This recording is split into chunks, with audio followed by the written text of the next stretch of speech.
Kukatpally కేపీహెచ్బీలో BRS ఫ్లెక్సీలను Hydraa అధికారులు తొలగించారు.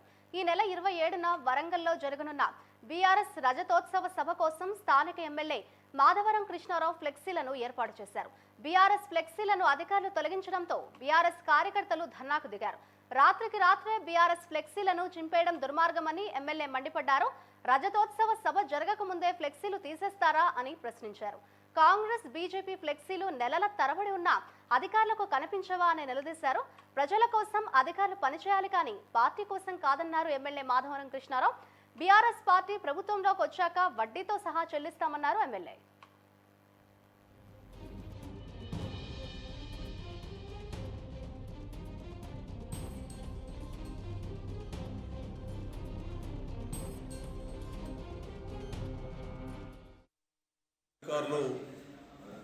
కూకట్పల్లి కాన్ఫరెన్స్లో రేపు కేసీఆర్ గారి సభ వరంగల్లో జరుగుతున్న సభలో టీఆర్ఎస్ పార్టీకి సంబంధించిన అభిమానులు బ్యానర్లు కడతా ఉంటే కట్టిన గంటకే ఫోర్స్ వచ్చి తీసేయడం జరుగుతూ ఉంది.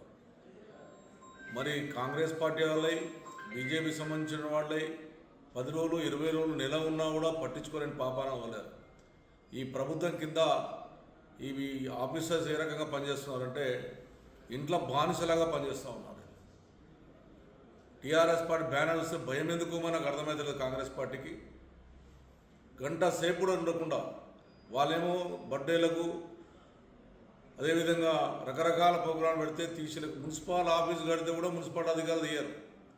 ఈ అధికారుల ప్రవర్తన ఎట్లా ఉందంటే కాంగ్రెస్ పార్టీకి జీతగాండ్ల పనిచేస్తున్నారు, ప్రజలకు జీతగాండ్ల పనిచేయట్లేదు. వీళ్ళకు తగిన గుణపాఠం చెప్పాలి. నిజంగా చెప్పాలంటే ఈ ఆఫీసర్ల మీద కఠినమైన చర్య తీసుకోవాలి. మరి ఇన్ని రోజుల నుంచి కనీసం ఎక్కడితో బ్యానర్లు ఉన్నాయని చెప్తే తీయలేటువంటి ఈ ఆఫీసర్సు మరి టీఆర్ఎస్ పార్టీ అధ్యక్షుడిని బర్త్డే అయినప్పుడు ఆ రోజు నా ఎట్లా తీయడం, నా బర్త్డే అయితే ఆ రోజు తీయడం, మళ్ళీ ఇప్పుడు ఇవాళ రేపు పొద్దున ఉత్సవాలను ఇవాళ కడితే నాతిలే మొత్తం వచ్చి పెద్ద ఫోర్సులు తీసి చింపేసి బయటపడేయడం. ఇంత దుర్మార్గం ఇవాళ మన భారతదేశంలో ఉన్నాం. మేము బయట దేశం జోలో కాలేము. భారతదేశానికి సంబంధించినటువంటి వ్యక్తులను, తెలంగాణ బిడ్డలము, తెలంగాణ రాష్ట్రాన్ని తెచ్చినటువంటి గొప్ప నాయకులుగా పనిచేసినటువంటి గొప్ప కేసీఆర్ నాయకత్వం పనిచేసే వాళ్ళం. ఈ రకంగా దుర్మార్గంగా ఈ బ్యానర్ తీయడం అనేది దుర్మార్గం. ఆఫీసర్లు మళ్ళీ చెప్తా ఉన్నాను, ఎవరిని వదిలిపెట్టాం. రాసి పెట్టుకోండి. ఎవడెవడైతే ఈ రకంగా ప్రవర్తిస్తుండో ఎంత పెద్ద ఆఫీసర్ అయినా సరే కింద వదిలిపెట్టే ప్రసక్తి ఉండదు. మా అధికారం వచ్చినాక ఖచ్చితంగా గుణపాఠం చెప్తాం. మీ సంగతి రిటైర్ అయినా సరే మీలను వదిలిపెట్టే ప్రసక్తి ఉందని చెప్పి ఆఫీసర్లు హెచ్చరిస్తా ఉన్నాను.